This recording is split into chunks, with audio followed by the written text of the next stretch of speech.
একটা দুঃসংবাদ আছে। যারা আমাকে ভেঙে চুরে টুকরো কাচের মতো ছড়িয়ে দিতে চেয়েছিল তাদের জন্য। দুঃসংবাদটি তাদের জন্য যারা ভেবেছিল আমি হোঁচট খেয়ে পড়ে গেলে আর কখনো উঠে দাঁড়াতে পারবো না, মুখ থুবড়ে পড়ে থাকবো গা ঘিনঘিনে কাদায়। আমাকে ছিঁড়ে কাগজের মতো কুচি কুচি করে হাওয়ায় ভাসিয়ে দিলে আমি হারিয়ে যাব দিক শূন্যপুর।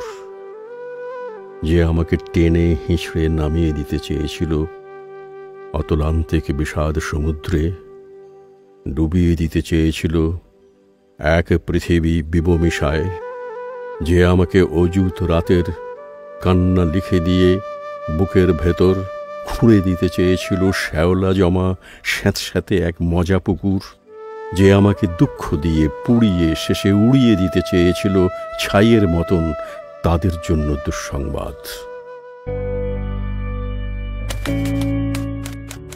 আমি এখন পাখির মতন, আমায় ছেড়ে কুচি কুচি ভাসিয়ে দিলে এখন আমি ডানা মেলে আকাশ জুড়ে উঠতে জানি।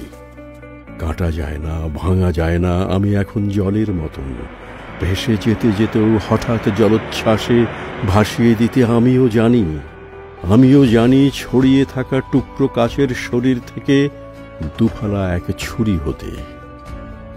এই যে মানুষ দুঃখ দিতে দক্ষ ভীষণ, সেও জানুক আমি এখন হাসতে জানি। শ্যাওলা জমা পুকুর জুড়ে আমিও এখন রোদের মতো ভাসতে জানি। প্রস্থানের গল্প লিখেও ইচ্ছে হলেই আবার ফিরে আসতে জানি।